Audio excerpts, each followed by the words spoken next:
In 2018, the UN Secretary General established a high-level panel on digital cooperation. On this panel served Nanjira Simbuli, who leads the World Wide Web Foundation's policy advocacy efforts. The World Wide Web Foundation is an international non-profit organization advocating for a free and open web for everyone.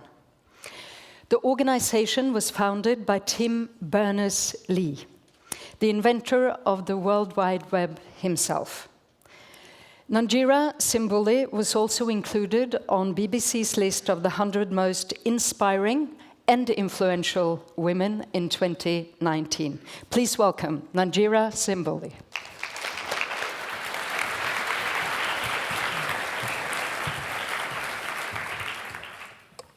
Good morning. So, by a show of hands, how many of us remember a time when we didn't have a mobile phone? Oh, okay, I'm speaking to the right audience. How many do not? Maybe I should have asked that, I should have prefaced. How many do not? One finger? Okay, you're valid too, welcome. Now, I just want to leave a thought in your mind even from the get-go. How many, just imagine the 3 things you do with your mobile phone or internet access today you rely on. And if you'd still be able to get through your day without those devices in your hands. Just keep that in mind as we go along. I ask that because as digital technologies, connectivity to mobile phones and the internet become a mainstay in our lives, it's still not a reality for many. And even among us who are connected, there are differences of experience and quality of experience that we get to have. So in my intervention today, I want to take a bit of a lateral and systems-wide view on addressing digital divides and what they look like towards better targeting our interventions towards digital inclusion. As you've heard, just over half of the world is now connected to the internet, but the rate of connecting new users is slowing down dramatically. The digital dividends are accruing to many of us who have already been benefiting from other innovations and interventions in society today. And unfortunately, with the digital divides today, they are a mirror of the inequalities in society offline. The move fast and break things approach that we've heard towards innovating with digital solutions is starting to break societies. And not everything that is measured matters, and not everything that matters is measurable. So with that in mind, I want to talk to some of the challenges, and not to depress us, but to give us a bit more of an insight into what those look like based on the numbers that Claire gave us just earlier today.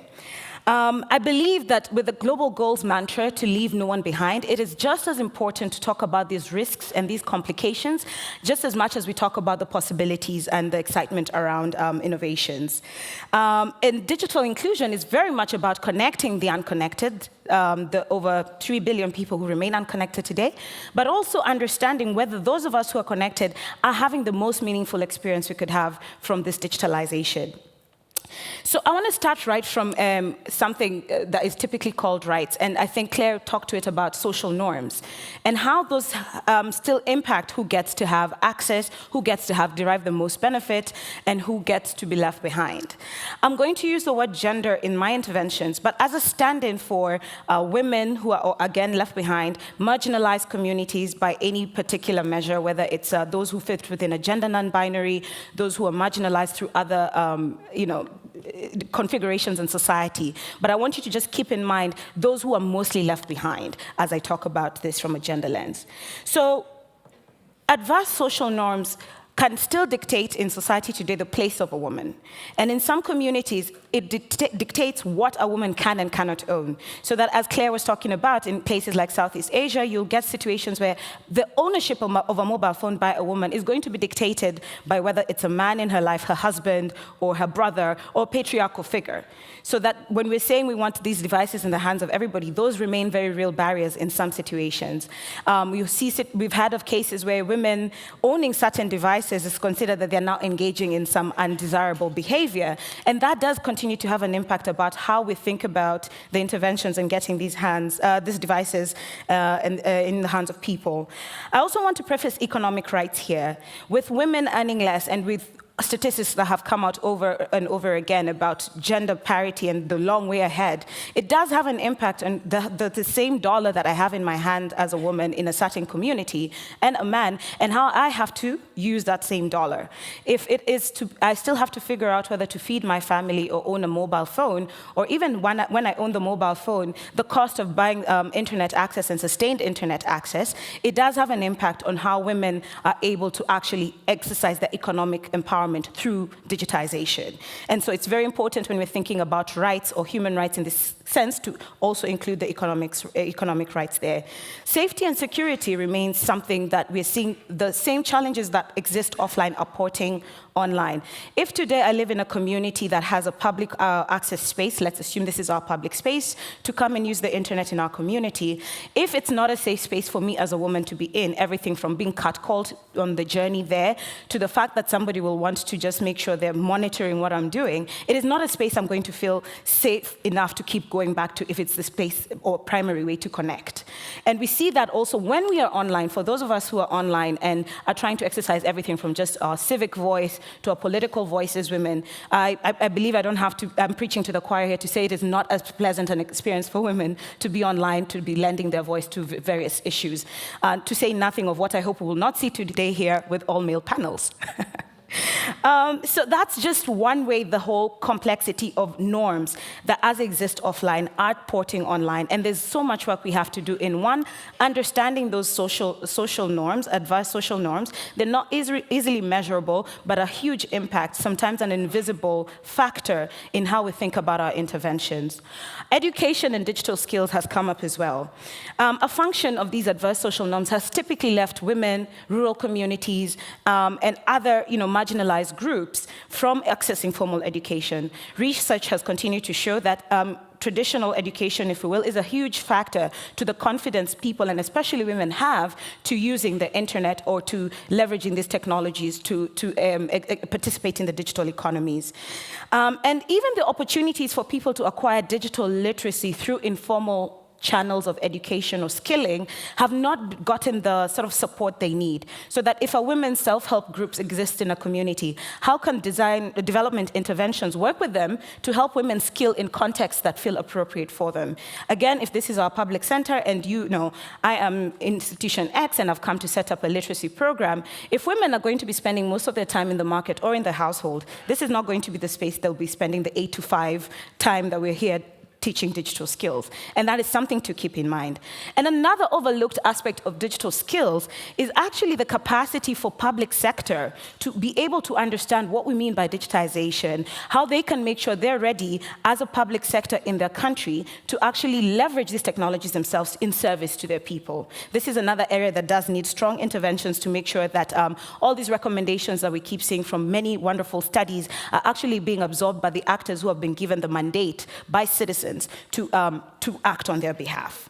Access, we've heard about affordability of devices and of internet. That remains a big function of income and education and all the gendered aspects to it.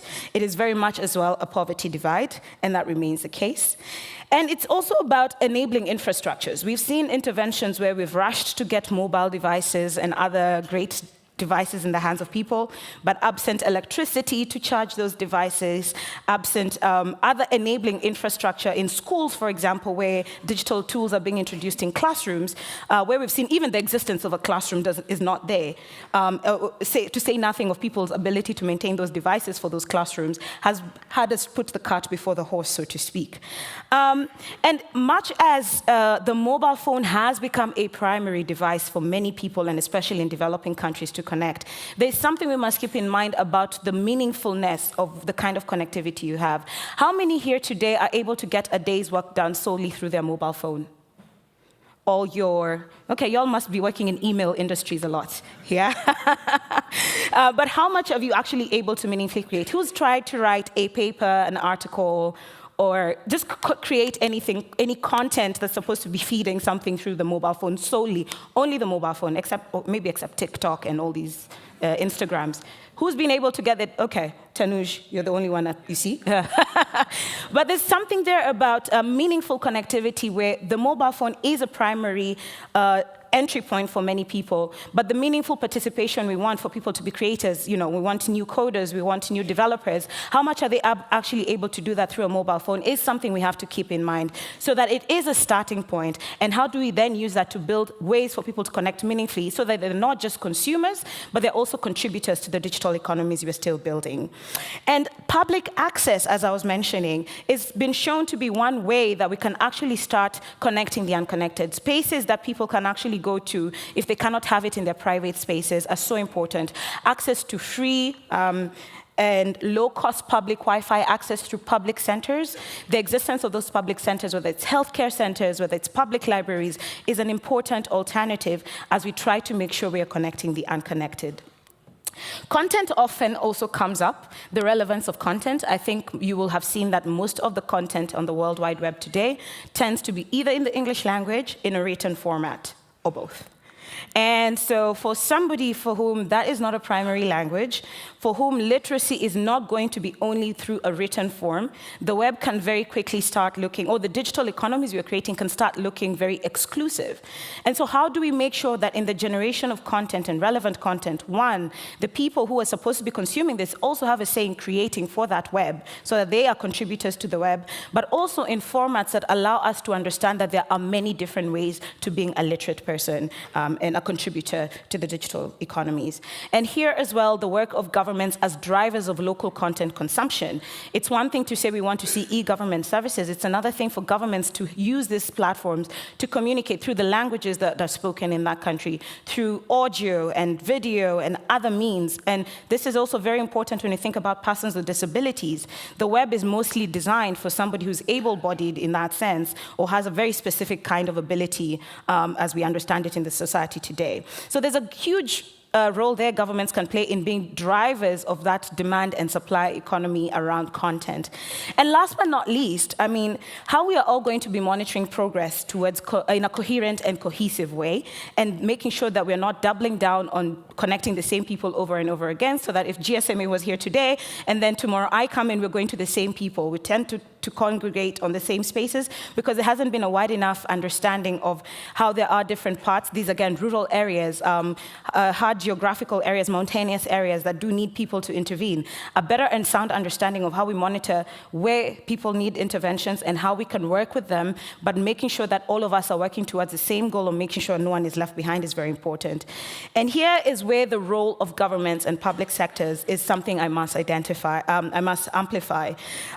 There's such a need to center and nuance our conversations of digital developments, to center innovations as we know them today, what we're seeing from an app to solve this, new device, blockchain. Apparently there's no conference nowadays without mentioning blockchain.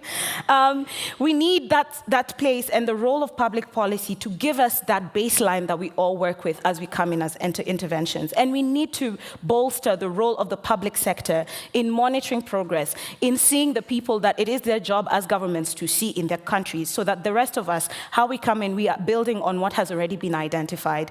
And here is where I must say, what the right policy environment will help us to do is ensuring that the long-term success we need to, and we desire to see in bridging these gaps are actually be able to monitor progress around. That will also help us identify our investment mechanisms and how to target them most directly. And we can have these policies having measurable, time-bound targets to get us a better sense of how we are making progress.